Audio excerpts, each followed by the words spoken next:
Magandang araw po sa inyong lahat. Ang kwentong inyong mapapakinggan ay tungkol kay Berto na isang simpleng binata na naging bukang bibig sa kanilang baryo matapos niyang mapatay ang isang asbo o isang aswang na nasa anyong aso. Hindi niya alam ang asong yun pala ay alaga ng isang engkanto at bilang parusa, isinumpa siya ng engkantong yun at ginawa siyang isang asbo. Ngunit paano kung gamitin ni Berto ang sumpang yun upang ipagtanggol ang kanyang bayan mula sa mga gutom at mababangis na aswang?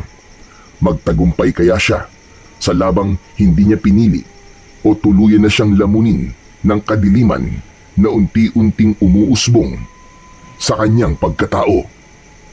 Ngunit bago po ang lahat mga idol, huwag po nating kalimutan mag-subscribe at i-hit ang notification bell sa aking YouTube channel na Apong Isaak at The Voice Addict para sa mas marami pang makapigil hiningang kwentong aswang at katatakutan mula sa mundo ng kababalaghan.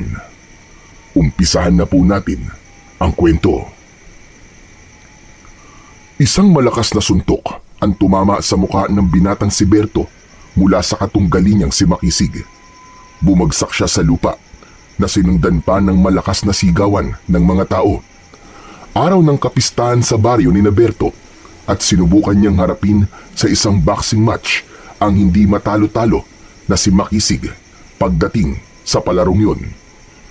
Sa pag-angat ni Berto ng muka ay nakita niya ang nakangising si Makisig na parabang may kasama pang pangiinsulto.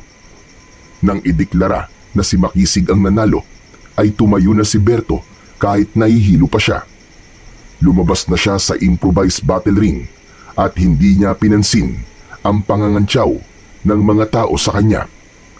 Nakayuko siyang bumalik sa kanilang bahay kung saan sinalubong siya ng kanyang lolo Marsing. O ano? Kumusta Berto? Napabagsak mo ba si Makisig? Nasaan ang premyo mo? Nakuha mo ba kagad kay Kapitan yung 5,000 piso? Sa tingin niyo po ba sa itsura kong to ay nanalo ko, Lolo Marsing? Tignan niyo nga po, putok-putok ang bunganga ko. Talo ko, Lolo Napabagsak ako ni Makisig ng 3 beses, kaya natalo niya ako. Aba, kumpara sa mga nakalaban ni Makisig, ay mukhang mas malakas ka, Apo. Hindi ba? Lahat ng nakakalaban niya, napapatulog niya. Ikaw, natalo ka niya kasi napabagsak ka niya ng 3 beses. Ibig sabihin, ay ganun kalakas ang katawan mo. Dapat ay ipagmalaki mo yun. Sus, pinapaganda mo pa ang pagkatalo ko, Lolo Kahit anong sabihin mo, talo pa rin ako.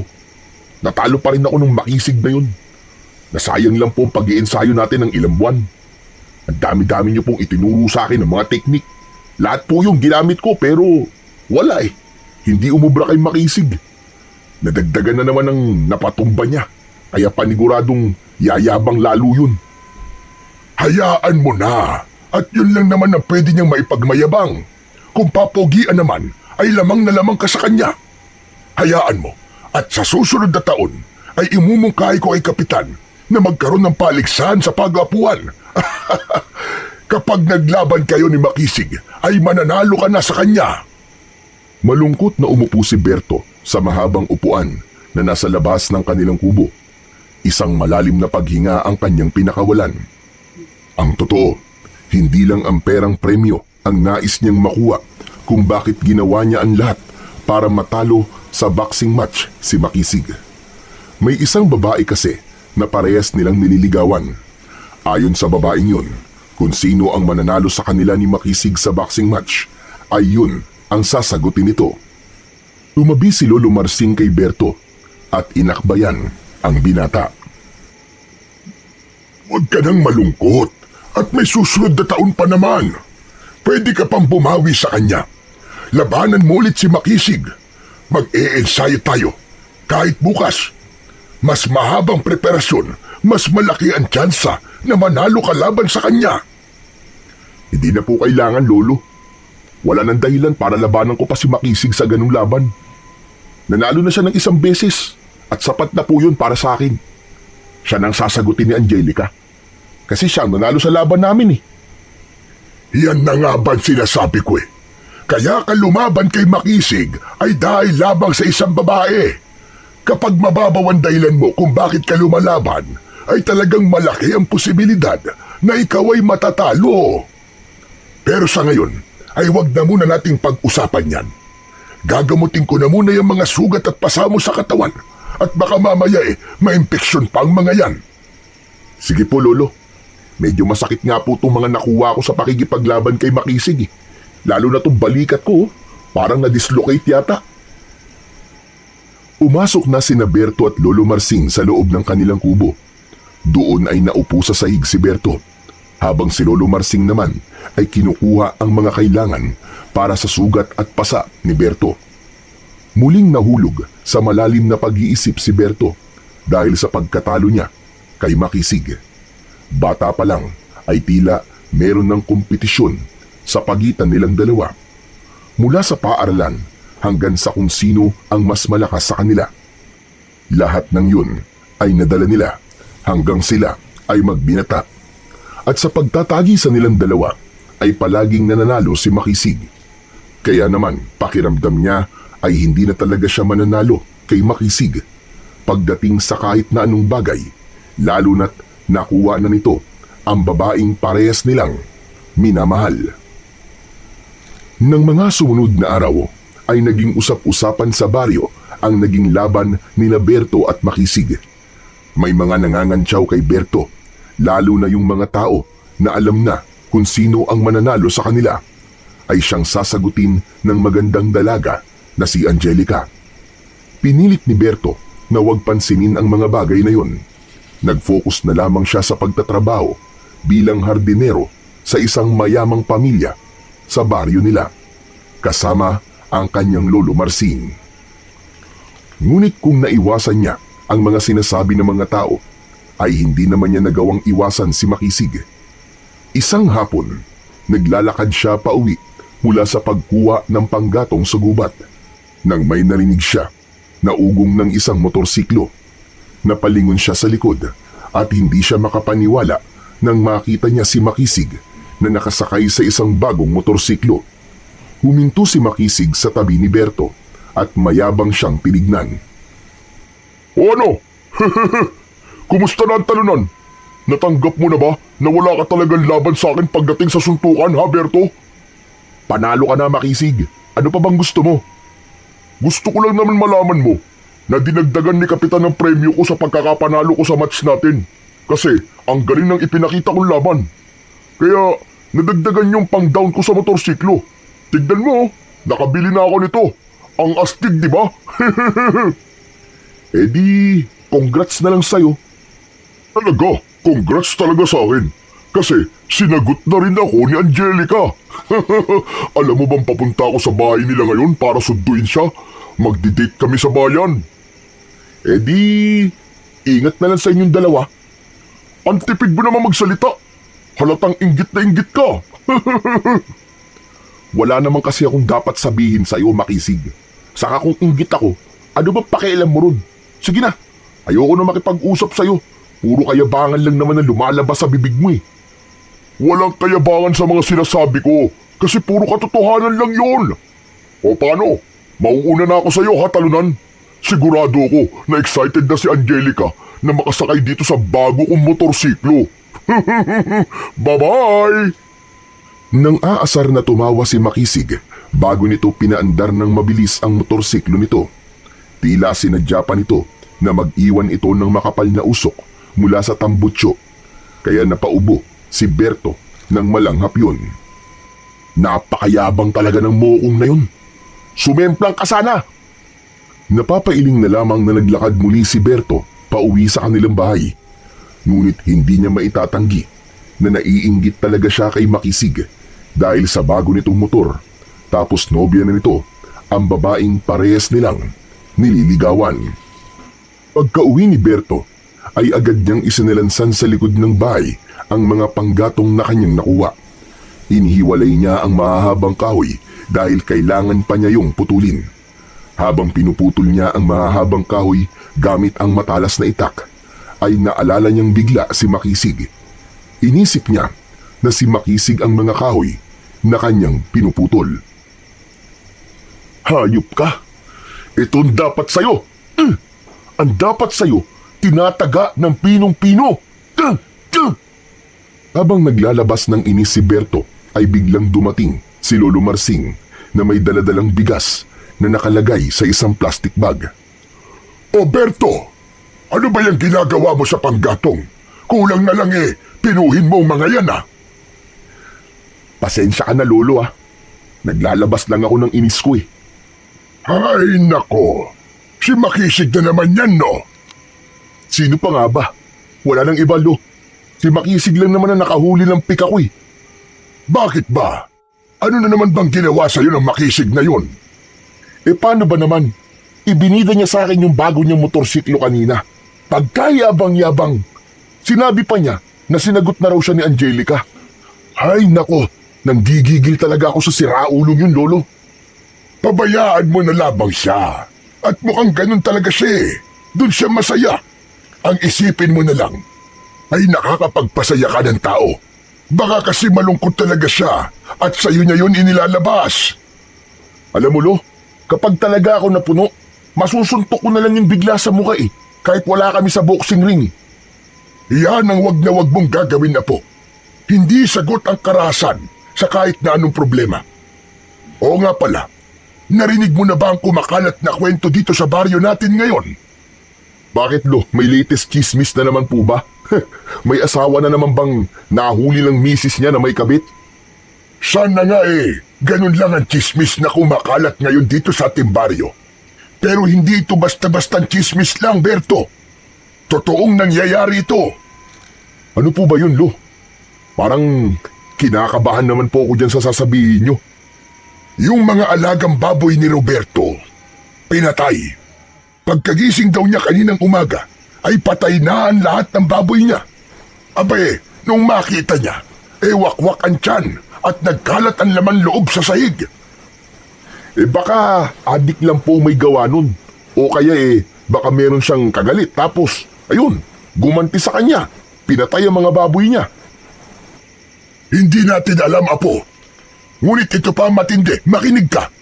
May nakita sila na bakas ng paa ng tao at aso sa paligid ng kulungan ng baboy ni Roberto. Ibig pong sabihin, adik na may kasamang aso ang pumatay sa mga baboy niya? Hindi. Ang hinala nila, aswang. Isang aswang na kayang mag-anyong aso. Ang tawag sa ganong aswang ay asbo. Ano po, Lo? Asbo? Oo, Apo. Isa yung aswang na nasa anyong aso. Malaki sila at kulay itim. At kulay pula na parang nagbabaga ang kanilang mga mata. Napailing si Berto habang tumatawa ng mahina. Ipinagpatuloy niya ang kanyang ginagawa. Teka, Lo, parang ang hirap naman pong paniwalaan yan. Asong aswang? Aba, parang wala naman pong ganun Kung ayaw mong maniwala, di wag. Basta mag-iingat ka, Apo, at wag ka nang lumabas kapag gabi na. Hindi natin alam kung nandito pa ba yung asbo na yun sa ating baryo. Hindi na lang sinagot ni Berto ang sinabi ni Lolo Marsing. Para sa kanya ay walang katotohanan na may aswang sa kanilang baryo. Sa lugar na yun siya ipinanganak at nagbinata. At kahit kailan ay wala siyang nakitang aswang. Kaya kahit naniniwala siya sa ganung nilalang, para sa kanya ay imposibleng magkaroon ng aswang sa kanilang baryo. Naniniwala din siya na kung hahayaan niyang maniwala siya na may aswang sa lugar nila, ay malilimitahan lang nun ang mga bagay na kaya niyang gawin dahil sa takot. Ngunit sa paglipas ng mga araw, ay unti-unting nabali ang hindi paniniwala ni Berto na may aswang sa kanilang baryo. Tuwing umaga ay may mga tao na nagkikwento tungkol sa alagang hayop nila na natagpuang pinatay.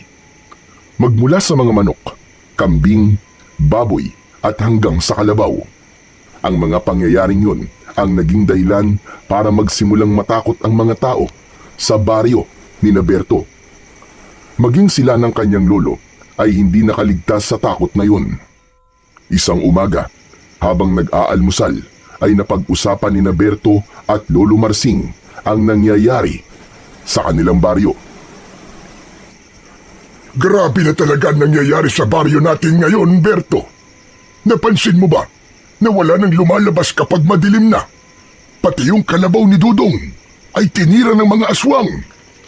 Kaya nga po, Lolo Nung una, hindi talaga ako naniniwala na may aswang dito sa atin. Pero sa mga nangyayari, naniniwala na ako. Wala bang ginagawa si na Kapitan para matigil ng pag-atake ng mga aswang na yan sa mga hayop? Baka kapag nagtagal, ay tao na ang biktimahin ng mga yun.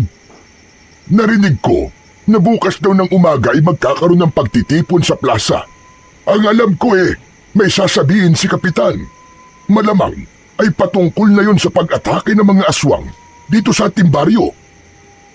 Mabuti naman kung ganun. Akala ko walang pakialam si Kapitan sa mga hindi magagandang nangyayari. Pero sana ay may solusyon siya sa problema natin ngayon dito sa baryo, Lo. Hindi maganda na may pakiramdam tayo na hindi tayo ligtas sa lugar kung saan tayo naninirahan. Tama ka dyan, Berto. Pero bilisan na natin ang pag-almusal at baka mahuli tayo sa trabaho natin. May mga bago tayong itatanim na mga halaman at baka mapagalitan pa tayo ng mga amo natin. Tahimik na tinapos ng maglolo ang kanilang almusal. Matapos yun ay nag-asikaso na sila sa pagpasok nila sa kanilang trabaho. Ngunit kahit naglalakad na ang maglolo patungo sa kanilang trabaho, ay hindi pa rin nawala kay Berto ang pag-aalala nang dahil sa pag-atake ng mga aswang sa kanilang baryo.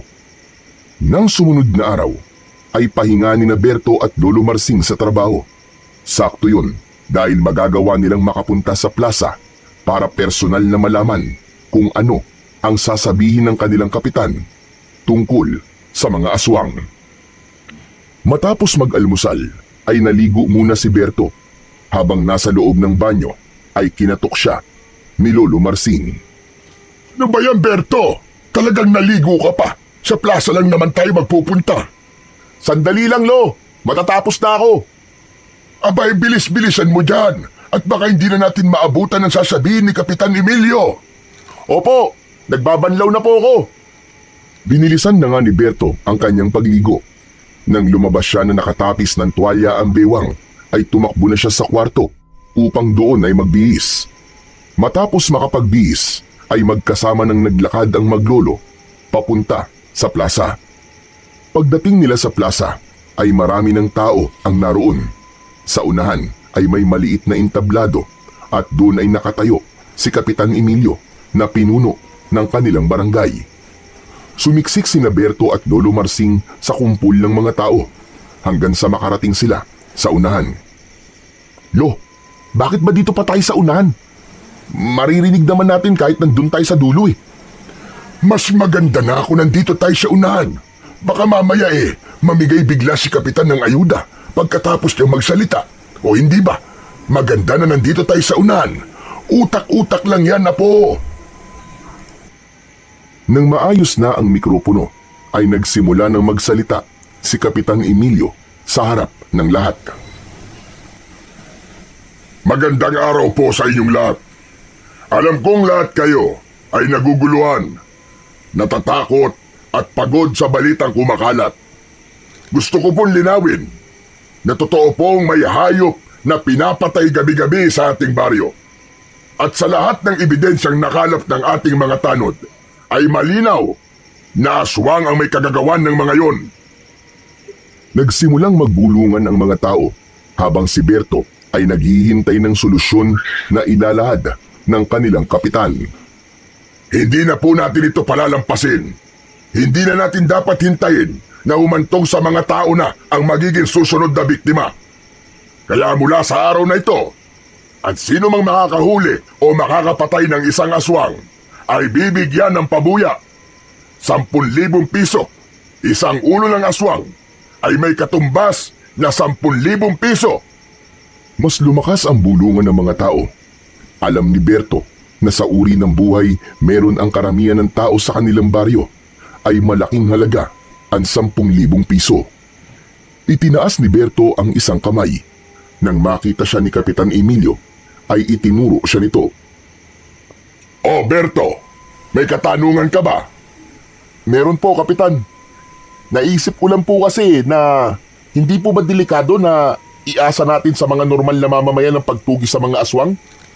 Bakit hindi na lang po natin paigtingin ang seguridad dito sa ating baryo? Humingi na po tayo ng tulong sa mga pulis. Baka po kasi magkaroon pa ng mas malaking kaguluhan kung mag-aagawan ng mga tao sa pagpatay sa mga aswang dahil may pabuya silang makukuha eh. Hindi alam ni Berto na nasa tabi pala nila si Makisig. Nagulat na lang siya nang bigla itong magsalita.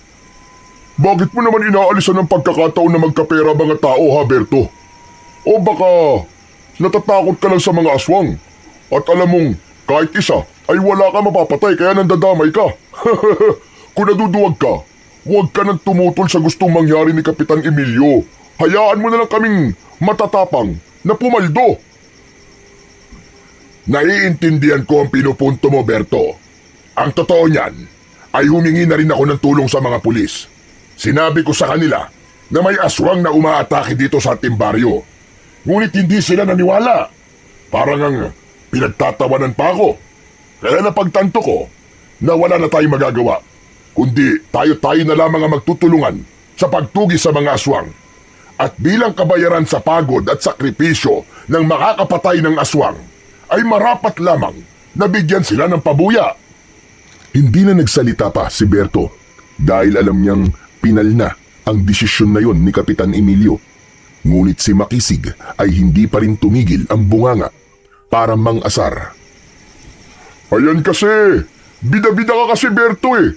Talagang sinalungat mo pa at sinabi ni Kapitan Emilio, ah. Yan tuloy ang napala mo. Hoy, Makisig, hindi ko siya sinalungat ha. Nagbigay lang ako ng option. Option. Ganun na rin yun eh. Duwag ka kasi, kaya hindi mo nagustuhan ng paraan ni Kapitan para maubos sa mga aswang dito sa baryo natin. Hindi ako duwag, Makisig. Gusto bang paduguin ko yung nguso mo gamit tong kamao ko, ha? Sige, subukan mo kung kaya mo. Muntik nang magpang-abot sina Berto at Makisig. Mabuti na lang at mabilis silang naawat ng mga taong naroroon. Si Lolo Marsing ang unang pumigil kay Berto sa paglapit kay Makisig. Berto! Huwag mo nang patulan niyan si Makisig. Tama na, tumigil ka na. Ilit na kinalman ni Berto ang kanyang sarili. Masama niyang tinignan ang nakangising si Makisig. Bumalik ang atensyon ng lahat kay Kapitan Emilio nang muli itong nagsalita. Kung sakali na nakapatay kayo ng aswang, ay mangyari lamang na dalhin nyo ito sa barangay hall upang makuha ang inyong pabuya. Wala akong hangad, kundi ang kaligtasan yung lahat. Dito na po nagtatapos ang aking sasabihin. Bumalik na po kayo sa inyong ginagawa. Maraming salamat po sa inyo. Pagkababa ni Kapitan Emilio sa entablado, ay sumabay na sina Berto at Lolo Marsing sa pag-alis ng mga tao. Malalim pa rin ang paghinga ni Berto dahil hindi pa tuluyang humuhupa ang tensyon na nararamdaman niya sa muntikang pagsusuntukan nila ni Makisig. Nang makabalik na sila sa kanilang bahay, ay naupo na muna sa labas si Berto. Si Lolo Marsing naman ay pumasok sa loob. Hindi nagtagal ay lumabas din ito habang may dalang isang baso ng tubig. Iniabot nito yun kay Berto. Oh, uminom ka na muna para kumalma ka. Abay nanginginig ka pa rin. Kaya nga po eh. Salamat po Lolo ah. Tinanggap ni Berto ang tubig at mabilis siyong inubos. Berto, ayoko nang maulit ang nangyari kanina sa plaza. Ilang beses na kitang pinagsabihan na huwag mong papatulan si Makisig. Nakita mo na ang nangyari.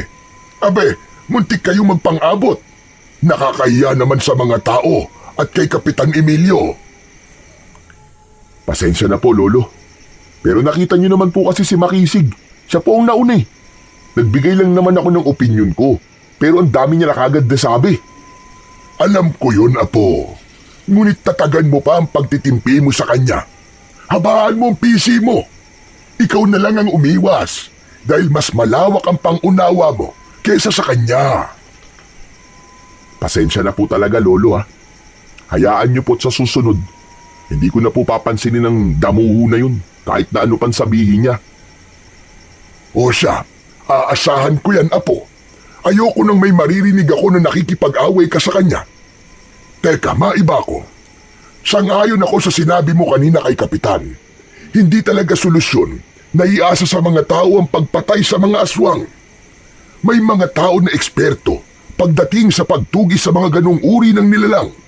At ang 10,000 piso ay hindi sapat kapag may nangyaring hindi maganda sa mga susubok na tugisin ng mga aswang na nandito sa ating baryo. Lubang nakakatakot ang mga nilalang na yon. Kaya nga po, Lu, baka nga po mga tao pa ang mag-away-away sa pag-aagawan sa pagpatay sa mga aswang. Dahil sa perang pabuya, malaking halaga po 10,000 piso. Ngayon pa lang po nakikita ko ng kaguluhan dulot ng solusyon na sinabi ni Kapitan Emilio. Umasa na lang tayo na mali tayo ng inaakala. Sana nga ay tama si Kapitan Emilio. Sana nga ay yun ang talagang solusyon para bumalik na sa normal ang mga buhay nating lahat dito sa baryo. Napailing na lamang si Berto habang nakatingin sa kawalan. Wala siyang ibang hiling ng mga sandaling yun, kundi ang kapayapaan at kaligtasan ng lahat ng tao sa kanilang baryo. Sinabi niya sa sarili na kung matapang lang sana siya, ay paniguradong isa siya sa mga taong tutugis sa mga aswang, kahit walang kapalit na pera. Simula nang ipahayag ni Kapitan Emilio ang pabuya sa bawat ulo ng aswang, ay gabi-gabi na ang paglabas ng ilang kalalakian upang tumugis ng mga aswang. Lahat ay naging mapagmatsyag sa paligid at naging uhaw sa pagpatay sa aswang dahil sa pabuyang 10,000 piso. Nalaman ni Berto na may mga pamilya na ang nasisira dahil sa ganid na paghahangad sa gantimpala. May mga magkaibigang nagkaalitan, magkakapitbahay na nagsususpetsahan ang isang insidente pa nga ng 2 grupo na parehong nakapatay sa isang aswang at nagsuntukan dahil sa pagtatalo kung sino ang dapat na bayaran. Habang kumakain ng hapunan ay napag-usapan ni Berto at Lolo Marsing ang mga bagong kaganapan sa kanilang baryo. Berto, narinig mo na ba yung usap-usapan ngayon dito sa atin? Kagabi raw ay may nakitang aswang malapit dun sa may ilog. 2 grupo ang nakita dun sa aswang. Kaya imbis na unahin ng pagtugis sa aswang, ay nagtalo pa ang 2 grupo kung sino ang dapat na pumatay dun sa aswang. Kaya ang nangyari tuloy, nakatakas yung aswang. Yan na nga ba ang sinasabi natin, Lolo? Mas lalong nagkagulo dahil sa pabuya ni Kapitan. Imbis na magkaisa ang mga tao, ayan, nagkakawatak-watak tayo. Hindi na lang mga aswang ang dapat nating katakutan, kundi maging ang mga taong gagawin ang lahat para sa pera at nilamon na ng pagiging ganid. Sana po ay makita ni Kapitan Emilio nangyayari at bawiin niya ang solusyon na sinabi niya noon sa plaza. Sa tingin ko ay hindi na mangyayari yun, Berto. Sa aking palagay ay nais ng kapitan na ipasa sa mga tao responsibilidad na protektahan ang ating baryo. Kaya wala na tayong magagawa pa roon, kundi ang maging maingat na lang. Sarili na lang natin ang ating aasahan sa ganitong sitwasyon. Pero Lolo, naisip ko lang po, paano po kung tayo naman po ang subukang biktimahin ng aswang? Narinig ko kasi sa usapan kanina sa tindahan na pinasok ng isang aswang ang bahay ni Aling Rosa. Mabuti na nga lang raw at naitaboy ng asawa niya yung aswang.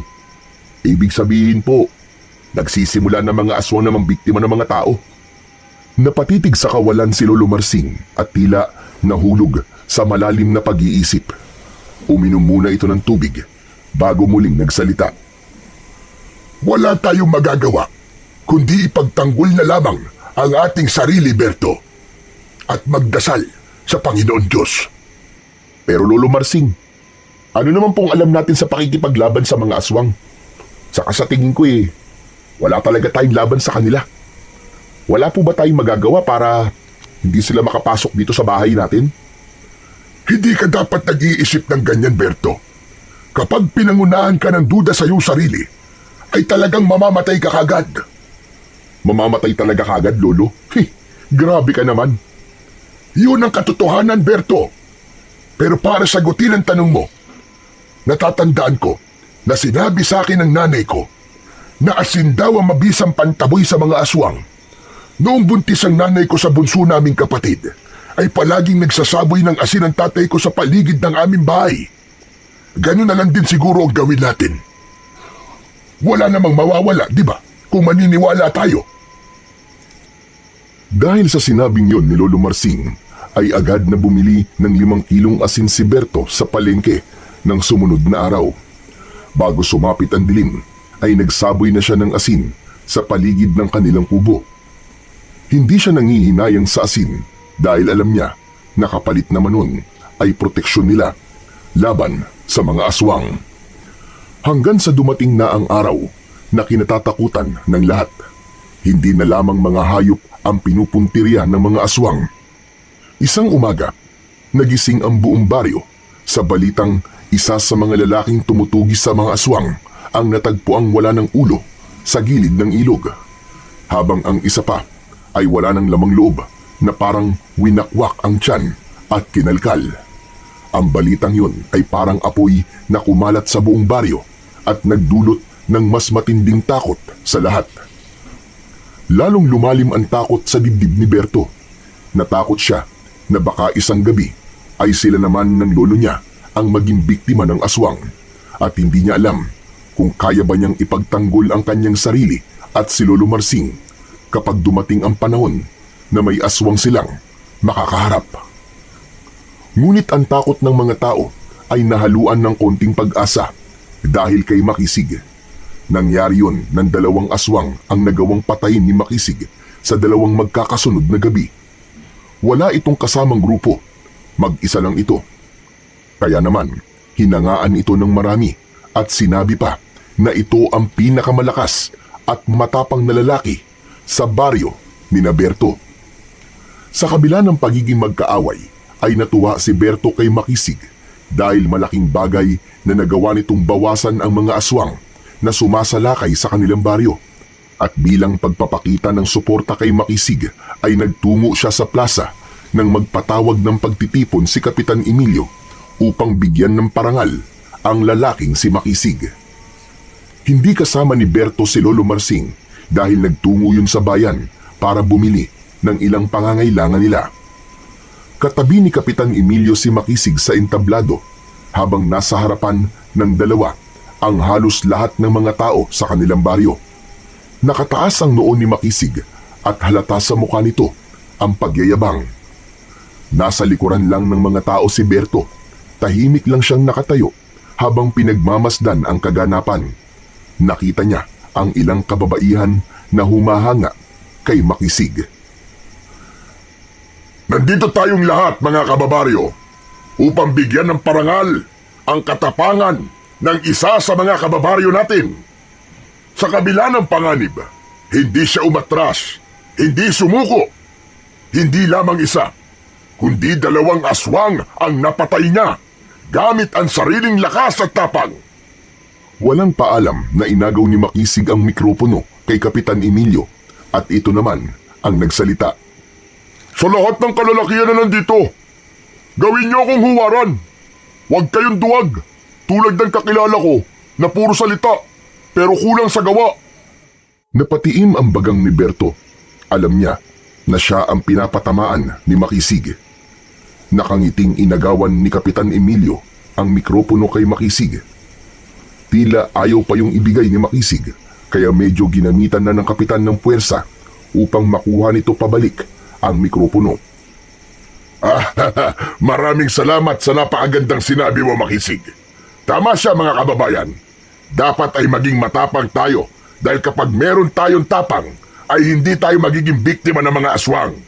At sa araw na ito, ibibigay ko kay Makisig ang pabuyang 20,000 piso bilang 2 ulo ng aswang ang kanyang dinala sa barangay hall. Inilabas ni Kapitan Emilio ang isang puting sobre at nakangiti nito yung inabot kay Makisig. Nang abutin yon ni Makisig ay malakas na nagpalakpakan ng lahat maliban kay Berto. Bumalik ang inis niya rito dahil sa pagpaparinig na ginawa nito. Hindi na niya tinapos ang programa at umalis na siya sa plaza. Isang umaga, habang naglalakad si Berto para bumili ng pandesal, ay nakasalubong niya si Makisig na hawak ang isang cellphone. Ngumisi ito nang makita siya at kahit hindi niya tinatanong ay ibinida nito ang bago nitong gamit. O Berto, nakikita mo ba tong hawak ko? Cellphone ang tawag dito. Cellphone. Hindi ako bulag, kaya nakikita ko. At alam kong cellphone yan, hindi ako tanga, no? Kaya hindi mo ako dapat sabihan na kung ano yan. Akala ko kasi hindi mo alam eh. Alam mo ba na ako lang at si Kapitan ang merong ganito sa baryo natin? Ibinili ko nito yung perang nakuha ko mula sa 2 ulo ng aswang. Sige na, Makisig. Bibili pa ako ng pandesal at baka maubusan pa kami ni Lolo. Sandali lang. Masyado ka namang nagmamadali eh. Ayaw mo bang malaman kung paano ko pinatay yung 2 aswang? Malay mo, di ba? May makuha kang tip sa akin tapos magamit mo para makapatay ka rin ng aswang. Hindi na, Makisig. Hindi ako interesado sa sasabihin mo. Talaga ba? Kahit sabihin ko sa'yo na ang daming pinag-uusapan ka habang nakatalikod ka? Alam mo sa lahat daw kasi ng kalalakihan dito sa baryo natin, ay ikaw lang ang hindi tumutugi sa mga aswang. Yung lolo mo okay lang, kasi matanda na siya. Pero ikaw, bakit kaya? Dahil ayoko mapahamak. Baka dyan pa ako mamatay eh. Saka, hindi sa pilitan ng pagtugi sa mga aswang, di ba? O baka naman, naduduwag ka lang. Ang sabi nila baka daw binabae ka. Walang masama sa pagiging binabae. Pero hindi ako ganun. At hindi ako duwag. Kung hindi ka duwag, patunayan mo. Hindi yung nasa loob ka lang ng bahay niyo tuwing gabi. Nakakahiya ka, Berto. Kalalaki mong tao, pero nagtatago ka lang. Habang kaming mga tunay na lalaki ay nasa labas at naghahanap ng aswang na mapapatay. Ako na kasi ang naaawa sa iyo kapag pinupulutan ka sa kwentuhan ng mga tao. Ngumisi si Makisig, sabay tapik sa balikat niya. Hindi na ito nagsalita at naglakad na ito papalayo. Habang si Berto naman ay naiwan na nakatulala at nanlalamig. Tumakbo sa isip niya ang sinabi na yon ni Makisig. Na-imagine niya ang mga taong pinagtatawanan siya at tinatawag siyang duwag. Hindi ako duwag. Ipapakita ko sa inyo na hindi ako duwag. Mariin na naikuyom ni Berto ang kanyang mga kamay at ipinangako niya sa kanyang sarili na kakainin ng lahat ng mga tao ang mga sinasabi ng mga yon tungkol sa kanya. Pagsapit ng hapon, matapos ang pagtatrabaho, ay dumiretso na si Berto nang uwi sa bahay. Hindi na siya sumama sa lolo niya sa pagpunta sa palengke para bumili ng ulam nila para sa hapunan. Pagdating niya sa kanilang bahay, ay kinuha niya kagad ang itak ni Lolo Marsing at sinimulan niya yung hasain sa likod ng kanilang bahay. Medyo makalawang na yon, kaya ilang minuto na siya sa paghahasa ay hindi pa rin yun matulis para kay Berto. Dumating na si Lolo Marsing ay hindi pa rin tapos si Berto sa paghahasa ng itak. Nang puntahan siya ng kanyang lolo sa likod ng bahay, ay nagulat ito nang makita ang ginagawa niya. Oh Berto, bakit bigla mong naisip na hasain ang itak ko na yan? Sa mukha mo nakikita ko na parang may kaaway ka. Gigil na gigil ka sa paghahasa May paggagamitan ka ba niyan? Magsabi ka nga sa akin ang totoo. Meron, Lo. Sa mga aswang. Ano ka mo? Teka. Tama ba narinig ko? Sa mga aswang mo gagamitin yan? Opo, Lo. Sasali na po ako sa mga kalalakihan na tumutugis sa mga aswang. Ayoko na pong nasa bahay lang ako tuwing gabi at natutulog ng mahimbing. Samantalang ang ibang mga lalaki, naghahanap ng mga aswang na matutugis. Sandali lang, Apo. Anong nangyari? Bakit biglang nagbago ang isip mo? Paano, Lo? Ang sabi po kasi ni Makisig ay pinag-uusapan ako ng mga tao na duwag daw ako, na binabai daw ako. Sa lahat daw ng kalalakihan dito sa baryo natin, ay ako lang ang hindi naghahanap ng aswang na papatayin. Siyempre, Lo, maliban po sa inyong matatanda. Hindi nila inaasahan na gagawin niyo yun kasi, di ba matanda na nga po kayo. Ay nako, Bakit ka ba nakikinig kay Makisig? Nilalason lang nun ang utak mo. Sige na, sige na. Itago mo na yung itak na yan at huwag mo nang ituloy ang pinaplano mo. Ako ang kinakabahan sa iyo eh. Lo, desidido na po ako. Hindi to dahil kay Makisig. Naisip ko rin po na dapat meron akong silbi dito sa baryo natin. Kailangan may gawin ako sa problema na kinakaharap nating lahat. Kailangan kong ipakita sa lahat ang tunay kong pagkalalaki. Apo, maraming paraan para mapatunayan mo ang pagkalalaki mo. Hindi palaging sa pakikipaglaban mo yan maipapakita. Aba apo, delikado ang gagawin mo, lalo na't wala kang kasanayan sa pakikipaglaban at pagtugi sa mga aswang.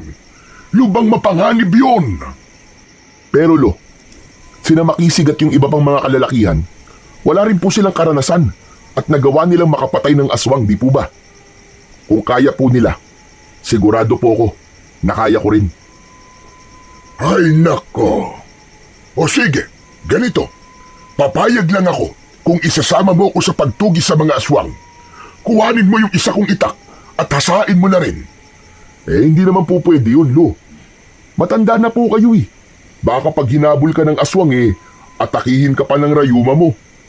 Walang rayo-rayuma sa akin. Basta kung tutuloy ka, ay sasama ako sa iyo. Makikipaglaban din ako sa mga aswang na yan. Biglang natahimik si Berto sa sinabi niyo ng kanyang lolo. Mataman niyang tinignan ito at ramdam niya na hindi ito nagbibiro. Seryoso ito na sasama ito sa kanya sa sandaling ituloy niya ang pagtugis sa mga aswang.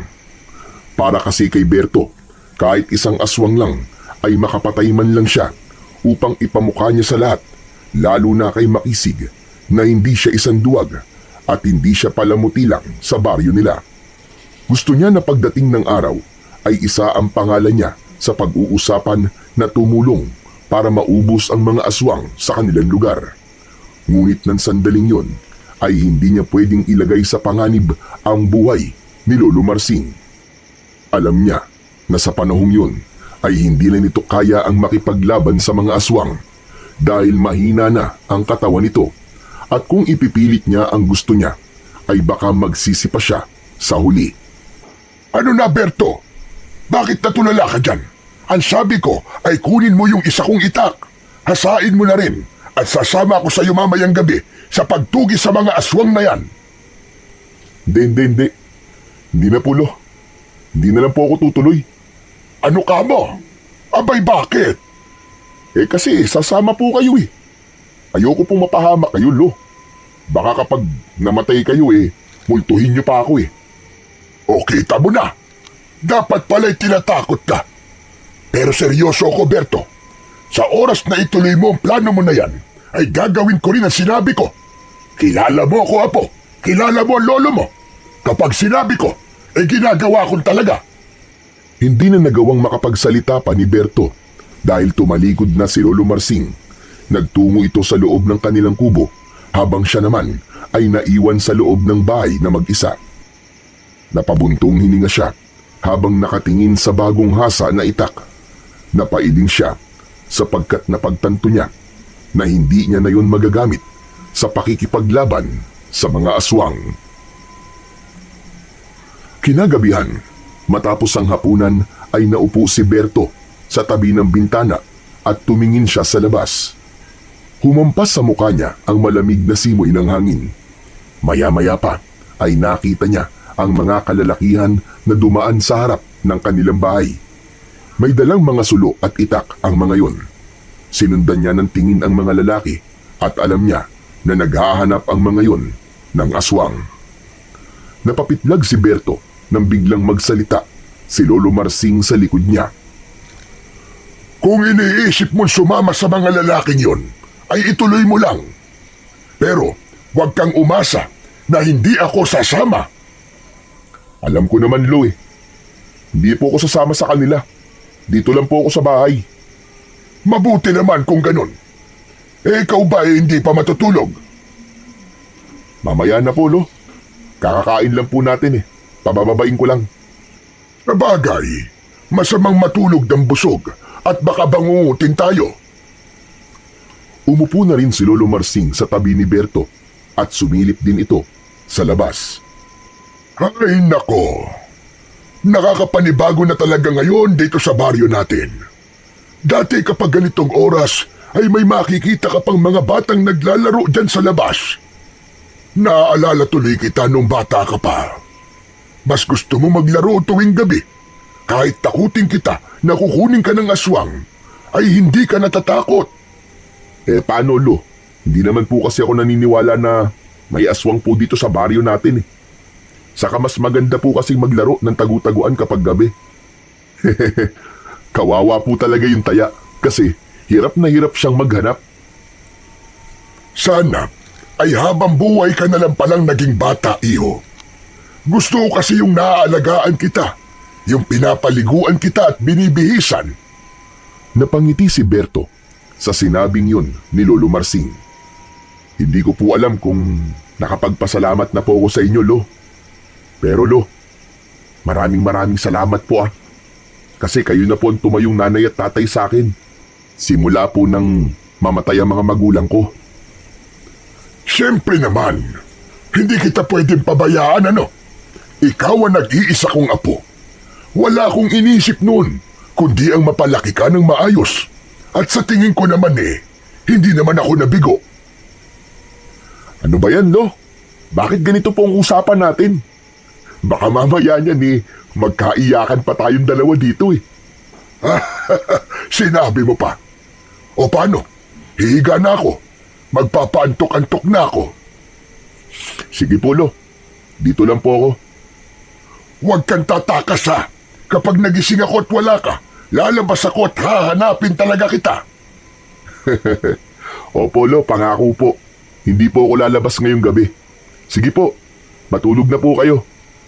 O siya sige, matulog ka na rin maya-maya at huwag kang magpupuyat. Saka isarado mo ang bintana bago ka matulog. Tumango na lamang si Berto at ngumiti. Nauna nang pumasok si Lolo Marsing sa maliit nilang kwarto. Nanatili si Berto sa tabi ng bintana. Hindi nagtagal ay isinarado niya na yon at plano niya nang sumunod sa lolo niya sa kwarto nila. Ngunit bigla siyang natigilan nang makita niya ang kaluban kung saan nakalagay ang itak na hinasa niya kanina. Nakasabit yon sa likod ng pinto. Umalingaw-ngaw sa loob ng utak niya ang mga sinabi ni Makisig. Ipinilig ni Berto ang kanyang ulo. Hindi. Hindi ako pwedeng lumabas para maghanap ng aswang. Paniguradong susunod sa akin si Lolo Marsing. Hindi pwede, Berto. Huwag kang lalabas. Ngunit biglang napatingin si Berto sa nakabukas na pinto ng kanilang kwarto at narinig niya ang malakas na paghilik ni Lolo Marsing. Maraan siyang naglakad palapit doon at sumilip siya. Nakita niya na nakangangapa ang lolo niya habang mahimbing na natutulog. Alam niya na kapag humihilik at nakanganga ang lolo niya ay napakalalim ng tulog nito. Nang sandaling yon ay naisip ni Berto na ituloy na ang kanyang plano dahil sa pagkakataon na yon. Kinuha niya ang itak na nakasabit sa pinto at isinabit niya yon sa kanyang bewang. Tahimik siyang lumabas ng bahay at matagumpay niyang nagawa yon nang hindi nagigising ang kanyang lolo. Nang naglalakad na si Berto sa labas ay sinalubong siya ng kadiliman. Kalahati lang ang buwan at natatakpan pa yon ng makapal na ulap. Hawak na niya ang itak upang handa siya sa kung ano ang pwedeng mangyari. Naglalakad siya ng dahan-dahan at nakikiramdam siya sa bawat ingay at kaluskos na kanyang naririnig sa kanyang paligid. Ngunit nang nakalayo na siya sa kanilang bahay, ay bigla siyang inatake ng takot. Huminto siya sa paglalakad at naramdaman niya ang pagtaas ng mga balahibo sa kanyang braso. Anak ng teteng, oo. Umuwi na kaya ako? Baka kung ano pang mangyari sa akin dito. Milingon niya ang daan pabalik, pero naalala niya ang mga sinabi ni Makisig at ang usap-usapan ng mga tao patungkol sa kanya. Nandito na ako kaya hindi na ako pwedeng umatras. Kahit isang aswang lang. Kahit isang aswang lang. Humikit sandali si Berto at nagpakawala siya ng malalim na paghinga. Mas humigpit ang pagkakahawak niya sa itak at muli siyang nagpatuloy sa paglalakad. Nanginginig man ang tuhod niya, ay mas nangibabaw ang pakiramdam niya na kailangan niyang patunayan sa lahat na hindi siya duwag at may kaya rin siyang iambag sa problemang kinakaharap ng kanilang baryo. Nagpatuloy sa paglalakad si Berto habang umaasang may aswang siyang makikita. Hinanap niya rin ang grupo ng mga kalalakian, ngunit hindi niya nakita ang mga yun. Saan naman kaya nagtatago ang mga aswang na yun? Ang hirap naman nilang hanapin. Matamang nag-isip si Berto habang nasa isip niya na maaaring nasa gubat ang mga aswang. Hindi kaya dun sila nagtatago kasi alam nilang tinutugis na sila ng mga taong bayan? Kailangan ko magpunta sa gubat. Walang pagdadalawang isip na tinungo ni Berto ang daan papunta sa gubat na nasa dulong bahagi ng kanilang baryo. Pagpasok niya sa gubat ay sakto na nawala ang makapal na ulap na nakatakip sa buwan. Kahit paano ay nagkaroon ng liwanag ang kanyang dinadaanan. Patuloy na naglakad si Berto sa loob ng gubat. Mas tinalasan niya ang kanyang pakiramdam at pandinig. Hindi nagtagal ay napahinto si Berto. Nang hindi sa kalayuan ay narinig niya ang tunog ng tila pinupunit na laman. Sinasabayan yun ng mahinang pag-ungol ng isang hayop na tila hayok na kumakain ng kung ano. Tinuntun niya ang pinanggagalingan ng tunog at doon niya nakita ang isang napakalaking itim na aso na halos kasinlaki ng kalabaw. Kinakain nito ang isang baboy ramo na wakwak ang tiyan. Pulang-pula ang mga mata ng aso na parabang nagliliyab na bolang apoy. Nanginig ang katawan ni Berto. Agad niyang napagtanto na isang aswang na nag-aanyong aso ang nakikita niya. Nag-ipon siya ng lakas ng loob bago siya marahang umikot sa gilid ng malaking aso. Ginawa niya ang lahat upang hindi siya nun mapansin. Ngunit sa kasamaang palad ay isang tuyong sanga ang natapakan niya. Tumigil sa pagkain ng aso. Lumingon ito papunta kay Berto at abot langit ang kilabot na lumukob sa kanya nang magtama ang kanilang mga mata. Tumayo ng tuwid ang malaking aso at doon niya nakita ang mga kuko nito sa paa na parang mga kutsilyo. Hindi ako natatakot sa'yo! Hindi ako natatakot sa'yo! Malakas na sumigaw si Berto at sinugod niya ang malaking aso. Ngunit laking pagtataka niya na parabang walang balak na umatake ang aso sa kanya. Tinaga niya ito sa leeg pero parang hindi tumalab ang talim ng itak. Muling umatake si Berto at tinaga niya ulit ang aso sa batok. Doon na bumaon ng itak sa aso. Tumalsik ang dugo nito at isang malakas na ungol ang pinakawalan ng malaking aso. Dahil doon ay mas lalong lumakas ang loob ni Berto. Paulit-ulit niyang tinaga ang aso sa ibang parte ng katawan nito. Sinaksak niya ito ng sinaksak at sa bawat pag-atake niya ay sinasabayan ng pagdaing ng aso. Hindi nagtagal ay bumagsak na ang aso sa lupa. Tagtad na ito ng sugat at naliligo na sa sarili nitong dugo. Hindi makapaniwala si Berto na ganun niya kadaling napatay ang asbo. Nanginginig pa rin siya habang nakatitig sa aso na unti-unti nang binabawian ng buhay. Nang tuluyan ng nalagutan ng hininga ang malaking aso, ay nilapitan niya ni Berto at paulit-ulit niyang tinaga ang leeg nun hanggang sa humiwalay na ang ulo ng aso sa katawan nito. Dinampot ni Berto ang putol na ulo ng inakala niyang asbo at hindi makapaniwalang pinakatitigan niya yon. Totoo ba to? Nakapatay ba talaga ako ng aswang? Sumilay ang ngiti sa labi ni Berto hanggang sa tuluyan na siyang napahalakhak. Totoo nga! Nakapatay ako ng aswang! Humanda ka ngayon sa akin, Makisig. Hindi ka na makakapagyabang sa akin ngayon. Matapos yun ay nagsimula ng maglakad si Berto palabas ng gubat habang bitbit ang ulo ng asbo. Magaan ang pakiramdam niya at hindi na siya makapaghintay na makita ang reaksyon ng mga tao, lalo na si Makisig kapag nalaman ng mga yon na may aswang siyang napatay. Ngunit nang nasa bungad na si Berto palabas ng gubat, ay napahinto siya nang makita niya ang bulto ng isang tao na palapit. Agad niya yung nakilala, kaya kinabahan siya. Nang tuluyan na yung nakalapit sa kanya, ay nakumpirma niya na si Lolo Marsing yun. Ang galit sa mukha ng matanda ay napalitan ng gulat nang makita nito ang hawak ni Berto. Diyos ko po! Ano yung hawak mo, Apo? Bakit ka pumatay ng aso? Lo, hindi po to aso. Ito po yung sinasabi nyo na asbo. Yung aswang na parang aso. Tignan nyo pong mabuti. Lumapit si Lolo Marsing.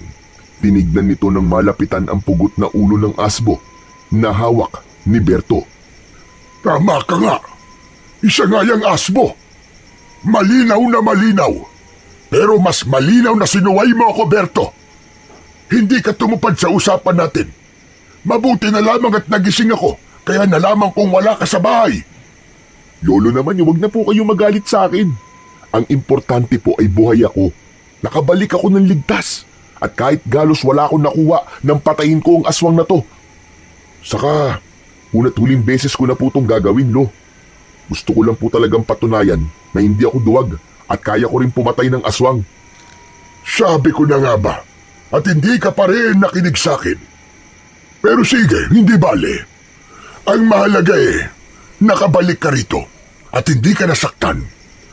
Masaya man ako na nakapatay ka ng aswang, ay napatunayan ko na matigas pa rin talaga ang ulo mo hanggang ngayon, Berto. Sorry na, Lo. Sorry na po. Para makabawi po ako sa inyo, Lo, ibibigay ko po sa inyo ng buo yung 10,000 na makukuha natin bukas kay Kapitan Emilio. Aba kung ganyan ang usapan ay walang problema. Maghanap ka pa ngayon ng aswang at baka may mapatay ka pa. Lolo naman Nagbibiro lamang ako. Tara na, umuwi na tayo. At bukas ay sasamahan kita kay Kapitan sa pagdadala niyang ulo ng asbo doon sa barangay hall. May kasiyahan sa puso na naglakad si Berto kasama si Lolo Marsing pauwi sa kanilang bahay. Alam niya na bukas ay magbabago na ang tingin ng lahat sa kanya at sigurado siya na mapapahiya ang mga taong nagsasabi na isa siyang duwag. Kinabukasan ng umaga, matapos mag-almusal, ay tinalian ni Berto ng lubid ang pugot na ulo ng asbo. Bitbit yun ay sinamahan siya ni Lolo Marsing patungo sa barangay hall. Sa daan ay pinagtitinginan ng mga tao si Berto. May mga nagbubulungan at hindi makapaniwala sa kanyang dala. Hanggang sa nakasalubong nila si Makisig na nakasakay sa motorsiklo. Napahinto ito at agad na lumapit kina Berto at Lolo Marsing. Ano yan dala mo, Berto? Napakalaking ulo naman yan ng aso. Hindi ito aso, Makisig. Ulo to ng asbo. Ano? Asbo? Yung aswang na aso? Huwag mong sabihin na ikaw ang nakapatay dyan. Ano pa nga ba? Kagabi ko lang to napatay sa gubat. Ni hindi nga ako pinagpawisan At mag-isa ko lang na ginawa yun Ang astig, di ba? Mag-isa? Hindi ako naniniwala. Sigurado ako na may tumulong sa'yo. Bakit ba ayaw mo maniwala na mag-isang pinatay ni Berto ang aswang na yan, Makisig? Dahil ba mababa ang tingin mo sa apo ko, ganun ba? Alam mo, Makisig, tanggapin mo na lang na lahat ng nagagawa mo ay kaya rin niyang gawin. At ng iba pang mga nandito sa ating baryo, ang kailangan lang nila ay lakas ng loob at paniniwala sa sarili. Ano bang pinagsasasabi mo, Tanda? Wala akong pakialam kahit ilan daang aswang pa mapatay ni Berto. Para sa akin, isa pa rin siyang duwag. Malamang, ganun ang pagpapalaki niyo sa kanya. Hoy, Makisig! Huwag mong pinagsasalita ng ganyan ng lolo ko, Ako, pwede mong kausapin ng pabalang. Pero kapag si lolo na, ibang usapan na yon. Baka ipakain ko sa itong ulo ng asbo. Apo, tara na. Huwag na natin kausapin ang taong yan. At masisira lamang ang araw natin. Matalim na tinignan ni Berto si Makisig bago sila muling naglakad ni Lolo Marsing. Alam niya, hindi lang kayang aminin ni Makisig sa sarili nito na nagkamali ito ng akala sa kanya, kaya hindi ito makapaniwala na kaya niyang pumatay ng aswang nang walang tulong ng iba. Nang makarating sina Berto at Lolo Marsing sa barangay hall, ay agad nilang isinuko kay Kapitan Emilio ang ulo ng asbo. Maging ito ay hindi rin makapaniwala sa ginawa ni Berto. Ganun pa man, ay ibinigay pa rin ito ang 10,000 piso na masaya namang tinanggap ni Berto. Hindi na sila nagtagal doon at naglakad na sila pabalik sa kanilang tahanan dahil kailangan pa nilang pumasok sa kanilang trabaho. Habang naglalakad ay inabot ni Berto kay Lolo Marsing ang pera. Walang labis, walang kulang. Lolo, gaya po na napag-usapan natin, ay sa inyo na po itong buong 10,000 piso. Hindi ko matatanggap yan, Berto. Sa iyo ang pera na yan. Wala akong ambag sa kung bakit ka nagkaroon ng ganyang pera. Pero meron po tayong usapan kagabi, di ba? Hindi ako seryoso sa bagay na yon, Apo. Itabi mo lang yan at ipunin mo. O kaya ibili mo ng kung anong gusto mo. Sigurado po ba kayo, Lolo? Pahingi na lang ako ng 1,000. Pambili ng sigarilyo at pagkain na masarap. Kinuha ni Lolo Marsing ang 1,000 piso at isinilid sa bulsa ng pantalon nito. Sigarilyo na naman kayo, Lolo. Di ba sabi ko po sa inyo tigilan nyo na po ang paninigarilyo? Hayaan mo na ako sa mga bagay na makapagpapasaya sa akin. Kasi malapit naman na ako mamatay. Mas mapapadali po ang buhay nyo kung patuloy po kayo maninigarilyo. Tsaka wag po kayo nagsasalita ng ganun. Sinabi naman na hayaan mo na lang ako sa bisyo ko eh. Ay nako, tayo nga'y magmadali at baka mapagalitan na naman tayo ng mga amo natin. Kasi huli na naman tayo. Nagmamadali na ang dalawa sa paglalakad. Kahit paano ay masaya si Berto sa perang nakuha niya mula sa ginawa niyang pagpatay sa aswang. Malaking bagay na yon para sa kanila ng kanyang lolo at maaari nila yung gamitin sa pagpapaayos ng ilang sira sa kanilang kubo. Nang makarating na sina Berto sa kanilang bahay, ay napakunot-noo siya nang may isang lalaki ang nakatayo sa labas ng kubo nila. Maputi ang balat ng lalaki at sa tansya niya ay nasa edad 30 anyos na yun. Maamo ang mukha nito at ang kulay tanso nitong buhok ay makapal at alon-alon. Matangkad ang lalaki at may magandang tindig. Hindi alam ni Berto pero bigla siyang kinabahan, lalo na't sa kanya nakatutok ang mga mata ng lalaking yun. Lumapit sina Berto at Lolo Marsing sa lalaki. Magandang umaga. Sino ka tanong kailangan mo?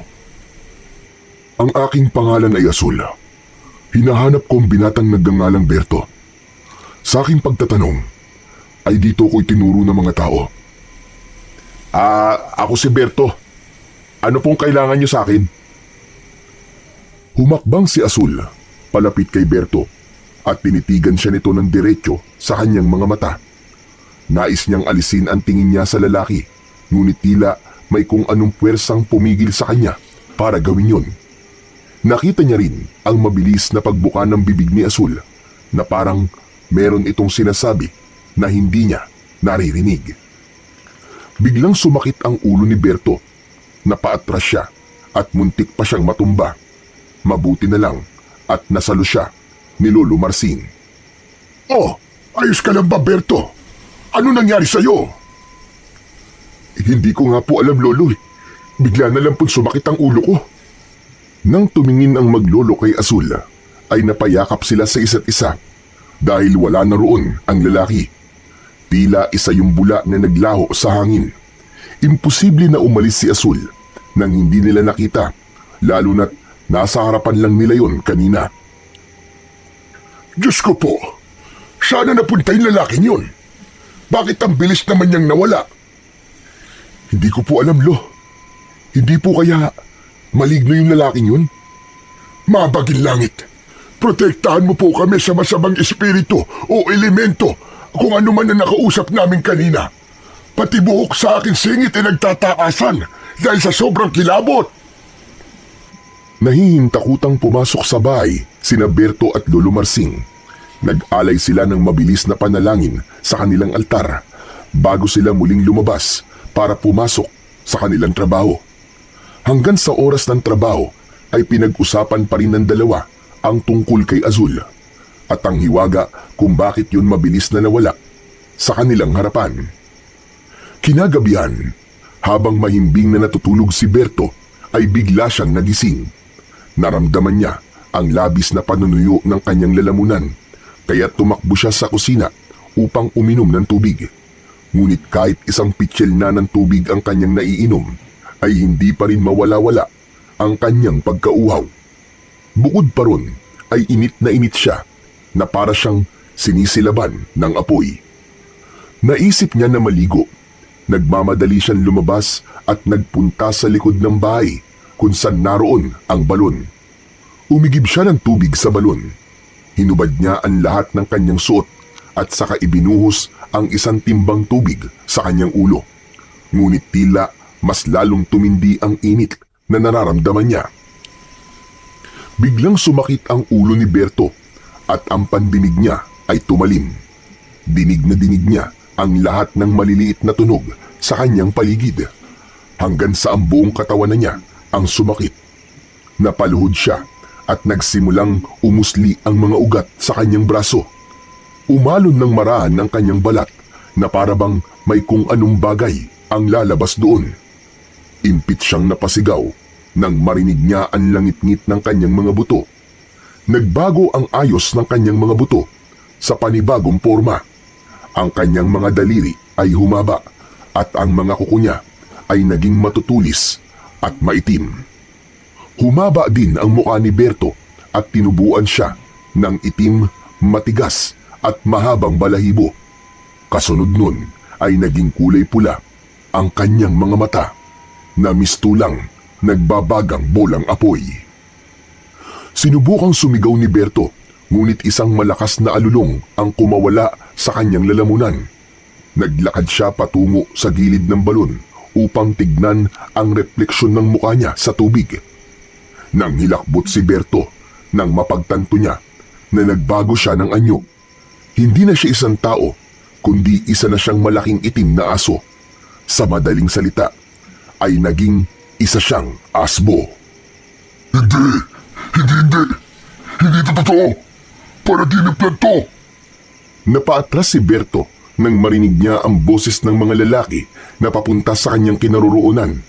Narinig niya na sinabi ng isa na mukhang may aswang sa bahay ni Lolo Marsing dahil may narinig itong alulong mula roon. Labis na kinabahan si Berto nang makita niya ang papalapit na mga lalaki na may dalang sulo ng apoy. Diyos ko, hindi na ito isang panaginip. Totoo na to. Pero hindi ako pwedeng makita ng mga tao. Papatayin nila ako sigurado. Mabilis na nag-isip si Berto. Ang tanging lugar na naisip niya na pwede niyang pagtaguan ay ang kagubatan. Mula sa likod ng kanilang bahay ay pinasok niya ang mataas na talahiban. Tumakbo siya gamit ang kanyang 4 na paa hanggang sa tuluyan na siyang nakarating sa gitna ng gubat. Hindi huminto si Berto sa pagtakbo at hindi rin huminto ang utak niya sa pag-iisip kung bakit siya naging isang asbo. Halos maiyak na siya dahil wala siyang ideya dahil hindi niya alam kung babalik pa ba siya sa pagiging tao. Sa pagtakbo ni Berto ay nakarinig siya ng kaluskos sa kung saan. Napahinto siya at ginamit niya ang talas ng kanyang pang-amoy. May naamoy siyang mabango na maihahalin tulad sa bulaklak na sampagita.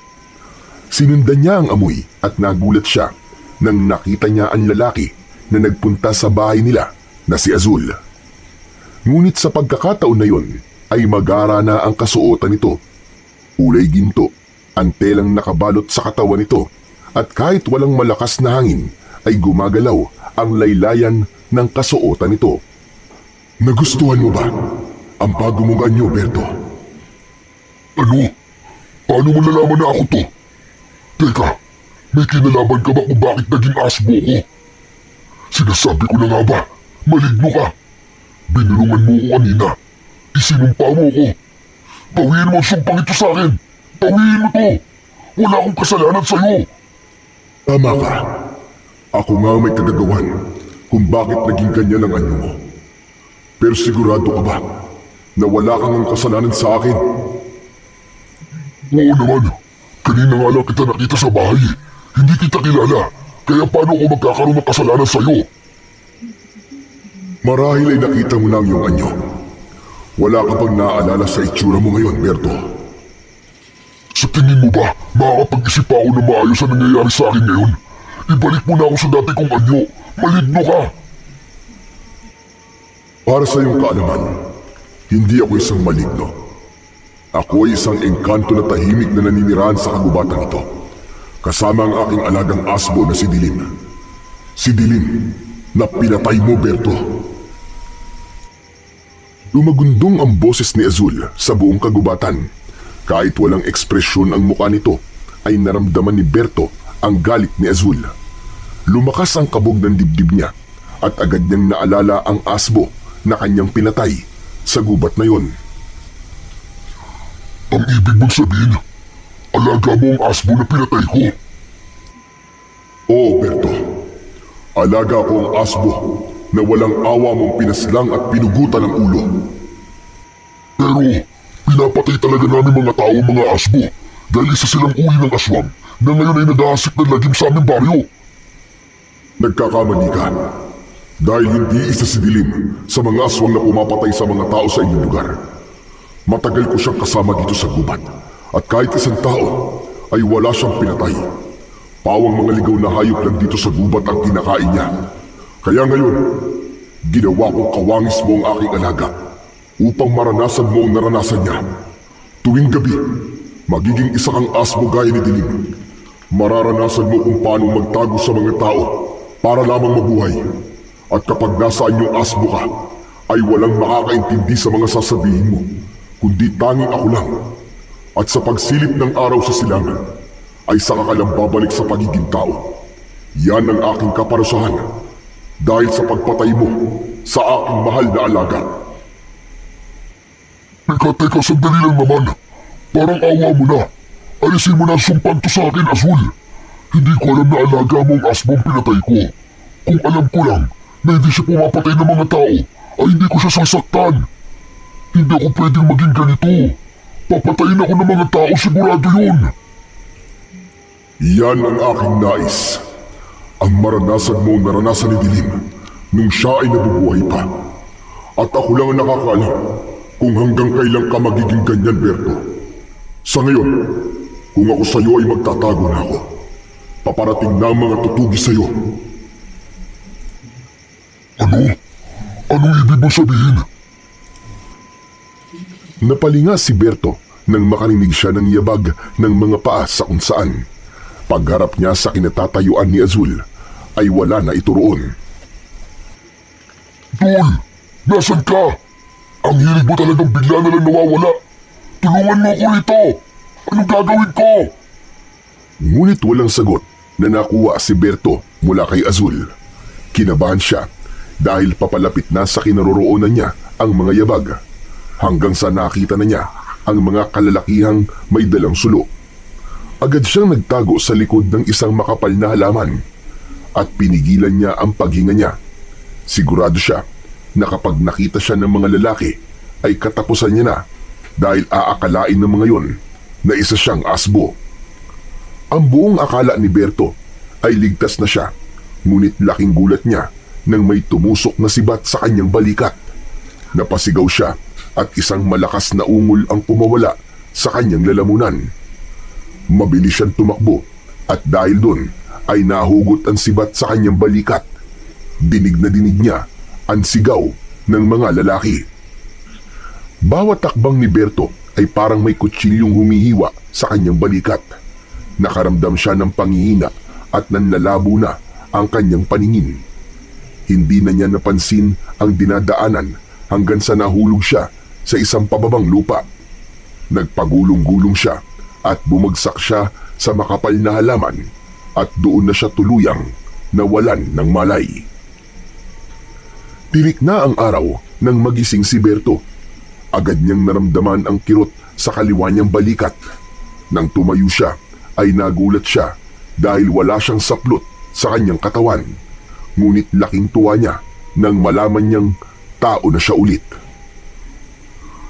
Totoo nga ang sinabi ni Azul. Magiging tao na ulit ako kapag umaga na. Akala ko talaga katapusan ko na kagabi. Nagmamadaling umuwi si Berto sa bahay nila. Dumaan siya sa talahiban upang walang makakita sa kanya. Nakita niya ang damit niya sa tabi ng balon at isinuot niya ang mga yon. Pagpasok niya sa kanilang bahay ay sumalubong sa kanya si Lolo Marsing na nagulat pagkakita sa kanya. Berto, saan ka ba galing? Pagising ko ay wala ka na. Diyos ko, bakit may dugo ka sa balikat mo? Ano nangyari sa'yo? Lumabas ka ba kagabi upang manugis na naman ang aswang? Hindi na muna nagsalita si Berto. Umupo siya habang nakangiwi. Alam niya na hindi niya kayang suluhin ng problema niya at kailangan niya yung sabihin kay Lolo Marsing. Lakas loob na ikinuwento ni Berto sa lolo niya ang nangyari kagabi. Walang pagdadalawang isip na ipinaalam niya rito ang lahat, magmula sa pagiging asbo niya at ang naging usapan nila ni Azul. Nung una ay tila hindi makapaniwala si Lolo Marsing, ngunit nang ipakita niya rito ang sugat niya sa balikat, ay naramdaman ni Berto na wala nang nagawa ang matanda kundi maniwala sa kanya. Nilinisan muna ni Lolo Marsing ang sugat ni Berto at nilagyan nito yon ng benda gamit ang pinunit na tela mula sa lumang damit. Ayan na nga ba sinasabi ko sa'yo? Nakita mo na nangyari. Paano natin susolusyonan ang problema mong yan, Berto? Alam mo ang ginagawa ng mga tao sa mga aswang. Pinapatay nila at pinupugutan ang ulo. Siguro ngayon pa lang ay sisimulan ko na ang pag-uukay sa likod ng bahay para sa libingan mo, Jastik, ang bata ka. Ang sama naman ang iniisip mo, Lolo. Kamatayan kagad. Hindi ba pwedeng maghanap muna tayo ng solusyon? Nagbibiro lang ako. Pero sa tingin ko ay kailangan mong makausap si Azul. Siya lang ang pwedeng bumawi sa sumpang yan sa'yo. Kumbinsihin mo siya, Apo. Humingi ka ng tawad sa kanya. Ginawa ko na po yan, Lolo. Pero galit na galit talaga siya sa akin eh. Naiintindihan ko naman siya pero hindi pwedeng magtagal na nagiging asbo ko tuwing gabi. Wala nang nasabi pa si Lolo Marsing habang si Berto ay patuloy na natakot sa kung ano ang maaaring mangyari sa kanya sa mga susunod na gabi. Simula noon, tuwing sasapit ang 12:00 ng hating gabi, ay hindi na napipigilan ni Berto ang pagbabago ng anyo niya. Sa isang iglap ay isa na naman siyang dambuhalang asbo na may mapupulang mata at matatalas na pangil. Hindi siya maaaring manatili sa loob ng bahay dahil masyado siyang malaki, kaya wala siyang magawa kundi ang magtungo sa kagubatan upang doon magtago. Gabi-gabi ay ganun ang kanyang naging kalbaryo. Sa tuwing sisikat ang araw ay bumabalik ang kanyang anyong tao, ngunit sa tuwing nasa gubat siya ay hindi lang pagtatago ang ginagawa niya. Pilit niya ring hinahanap si Azul. Nais niya itong makausap at subukan na kumbinsin ito na alisin na ang sumpang yun sa kanya. Ngunit palagi siyang bigo na makita si Azul, kahit ramdam niya na nasa paligid lang niya ito at masayang pinapanood ang kanyang paghihirap. Isang gabi, habang nasa anyong asbo ay nagtungo sa gubat si Berto upang magtago sa mga tao at hanapin si Azul. Sa kanyang paglalakad ay isang sigaw mula sa isang lalaki ang kanyang narinig. Ang unang pumasok sa utak niya ay hanapin ang lalaki, kaya yun ang kanyang ginawa. Hindi nagtagal ay nakita niya si Makisig na nakahiga sa lupa habang may isang aswang na marahang naglalakad papalapit dito. Dumudugo ang isang binti ni Makisig na sa hinuha ni Berto ay mula sa kalmot ng aswang. Huwag ka lalapit sa akin! Huwag mo akong papatayin! Maawa ka sa akin! Maawa ka! Napangisi si Berto dahil noon lang niya nakita si Makisig na ganun katakot.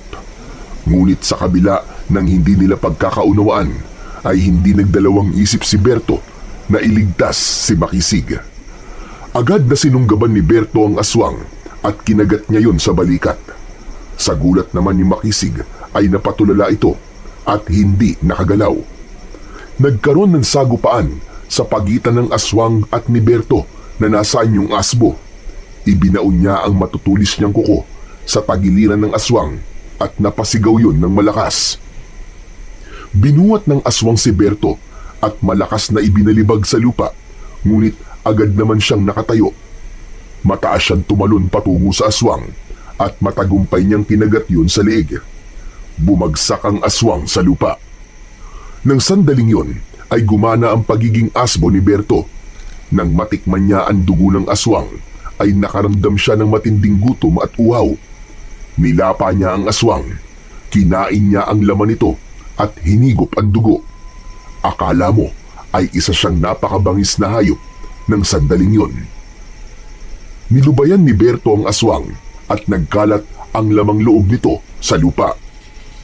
Biglang tumayo si Makisig at dinampot ang itak. Ngumisi ito at hindi naging maganda ang pakiramdam ni Berto. Kapag siniswerte ka nga naman 2 aswang sa isang gabi. Umalulong si Berto, sabay takbo ng mabilis. Hoy! Bumalik ka rito! Saan ka pupunta?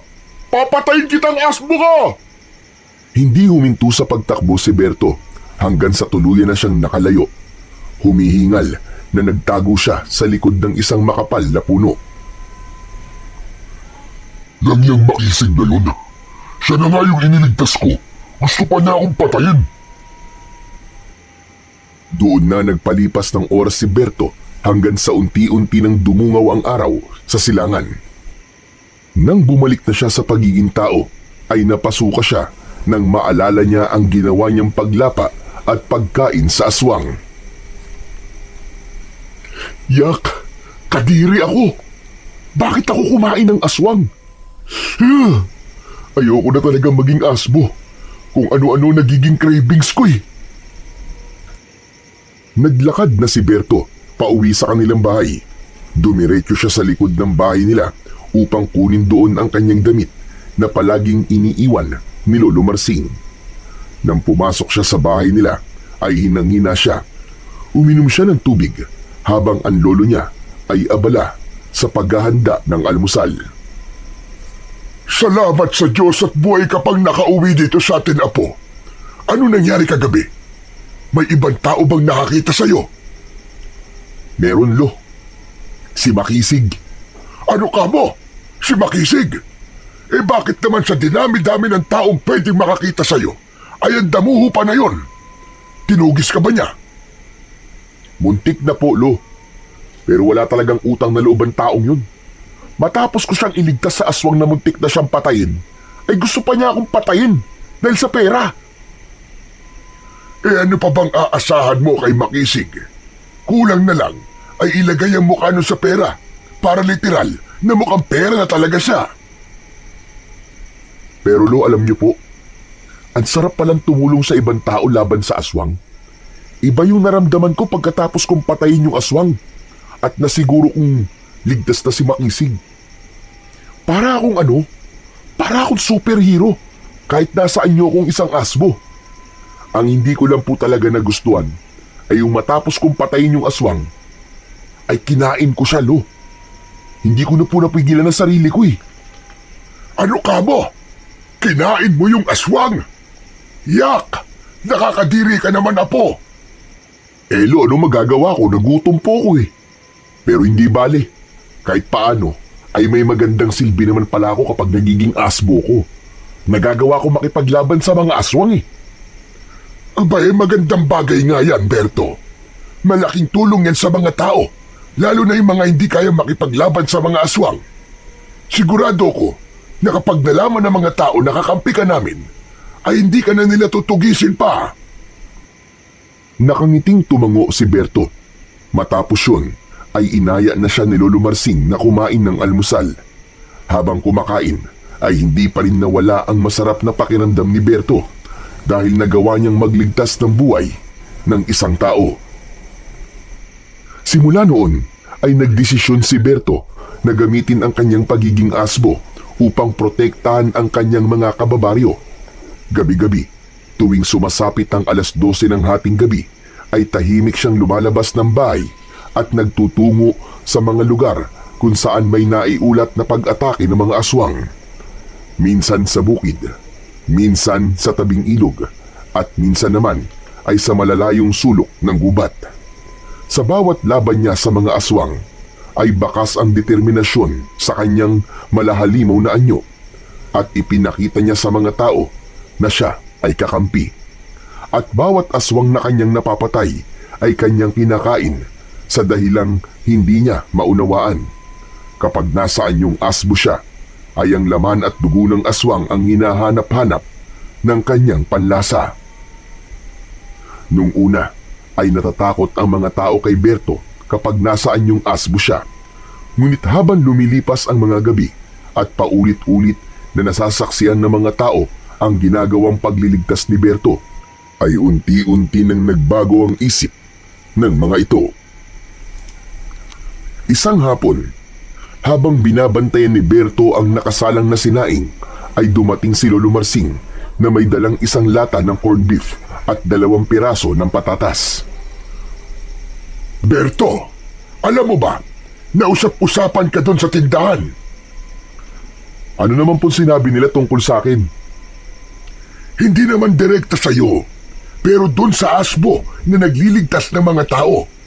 Sa tingin ko ay napapagtantunan ng marami na hindi ka kalaban at isa kang kakampi. Talaga po, Lo? Totoo, Apo. At may isa pa akong sasabihin. Alam mo ba na tinanggal na pala ni Kapitan Emilio ang pabuya sa mga makakapatay ng aswang? Ang sabi niya kasi ay meron na tayong tagapagligtas. Yung asbo. At ikaw yon, Berto. Walad, Jo. Si Kapitan talaga, oo. Inasa pa niya sa akin ang dapat na trabaho niya at ng mga tanod niya. Paniguradong galit na galit niyan si Makisig kasi hindi na siya kikita sa pagpatay sa mga aswang. Hayaan mo na, Apo. Ayaw mo ba nun? Para kang superhero. At ang superhero ay dapat may pangalan.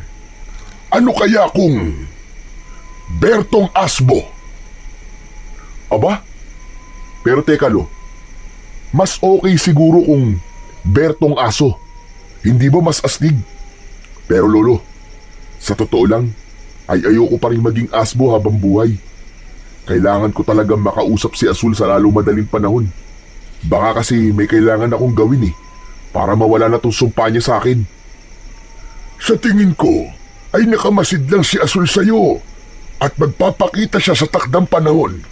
Sa ngayon ay ipagpatuloy mo lang ang pagliligtas mo sa mga tao. Lo, pagod na po kasi ako maging asbo tuwing gabi. Tapos sa umaga, hindi naman ako makatulog ng maayos. Baka mamatay na ako ni tuloy. Huwag kang mag-alala. Sigurado ko na hindi ka habang buhay magiging asbo. May awa ang Diyos, basta manalig ka lang palagi sa Kanya. Huminga ng malalim si Berto. Inisip na lamang niya na may magandang naidudulot ang pagiging asbo niya at yun ay ang nagagawa niyang magligtas ng mga tao laban sa mga aswang. Ipinagdasal na lang niya na sana ay dumating ang panahon na mauubos na ang mga aswang sa kanilang baryo upang bumalik na sa normal ang buhay ng mga tao roon. Isang hating gabi, nang maramdaman ni Berto na magpapalit na naman siya ng anyo, ay lumabas na siya kagad. Pagdating sa likod ng bahay, ay doon siya naging asbo. Gaya ng nakasanayan niya, ay lihim siyang nagpagala-gala sa kanilang baryo upang maghanap ng aswang na kanyang papatayin. Hanggang sa nakarating na siya sa gubat, ay wala pa rin siyang aswang na nakikita. Habang naglalakad si Berto, ay nagulat siya nang biglang lumitaw sa harapan niya si Makisig na may hawak na itak. May sako ito sa likod na nakasampay sa balikat nito. Nakangisi yun sa kanya. Tumalikod si Berto at hindi pa man siya nakakalayo nang biglang nagsalita si Makisig. Kilala ko kung sino ka. Ikaw si Berto. Natigilan si Berto. Marahan siyang humarap kay Makisig. Labi siya nagtaka kung paano nito nalaman ang kanyang sekreto. Kala mo napadaan ako kanina sa kubo nyo at nakita kitang lumabas. Hindi ko alam, pero may nagbulong sa akin na sundan kita. At kitang-kita ko na naging asbo ka, Berto. Kaya pala mainit ang dugo ko sa'yo dahil isa kang aswang.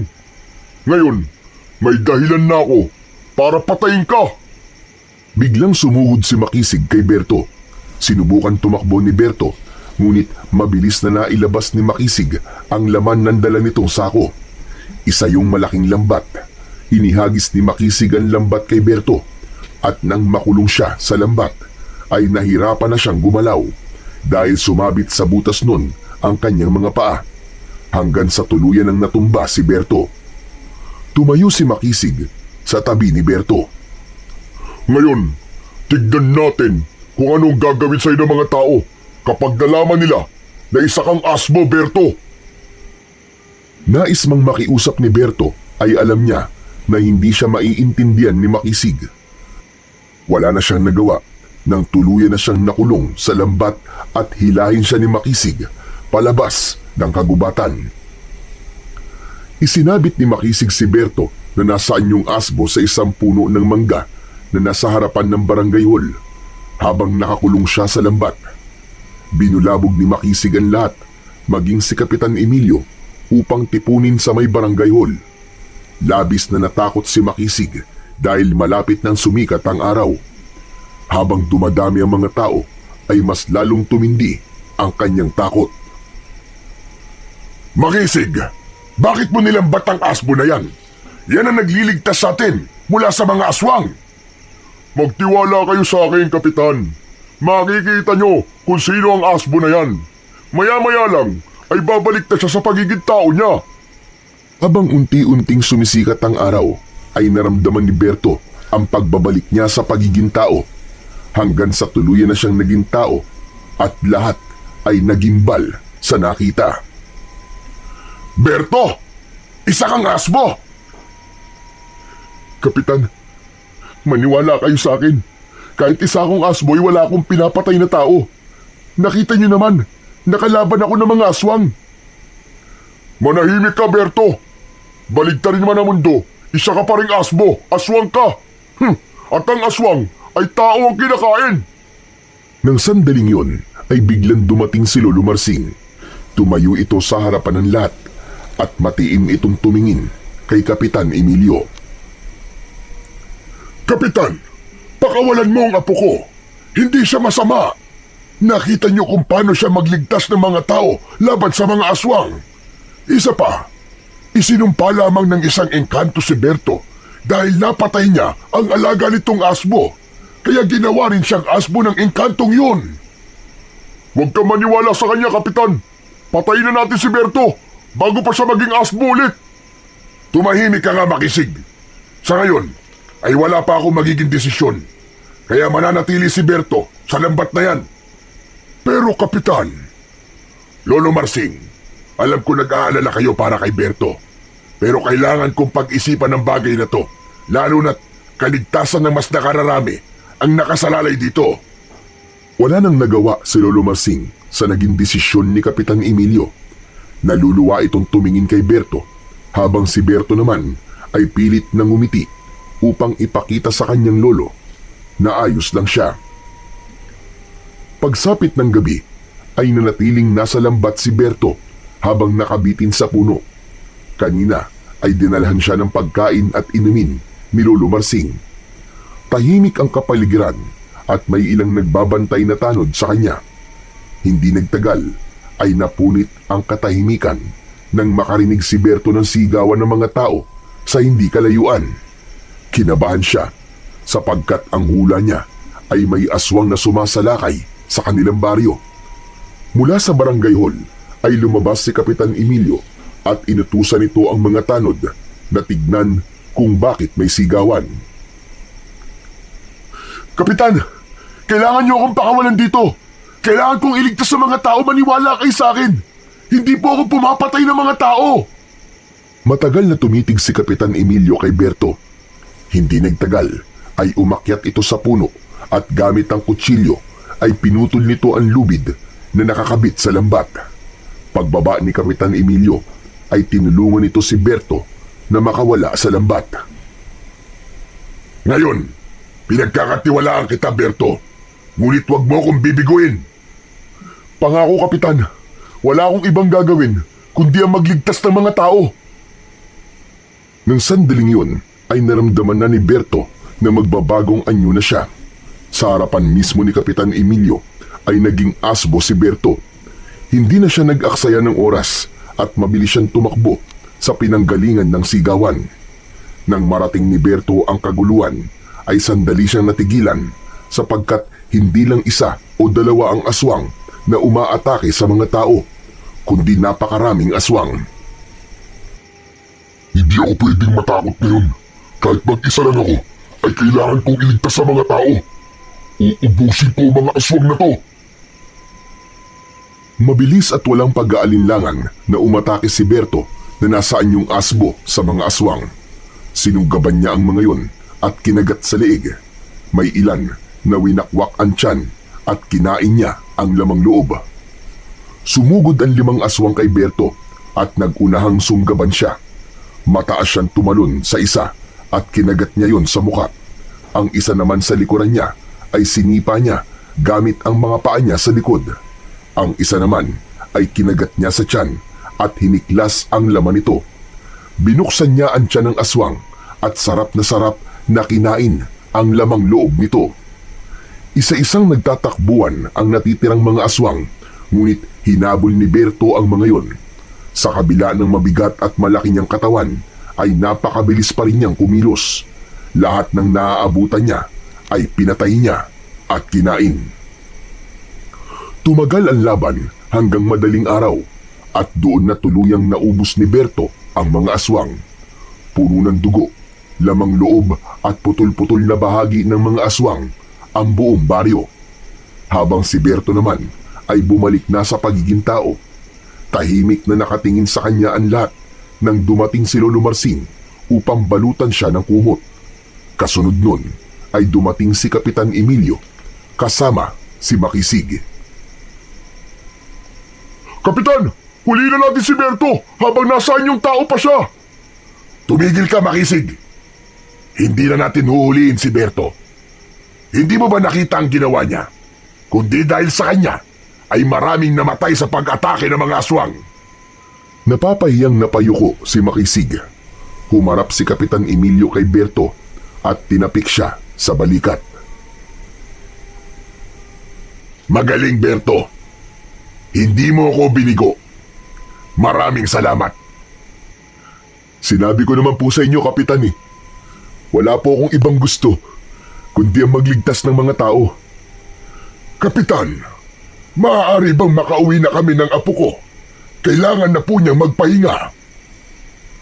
Walang problema, Lolo Marsing.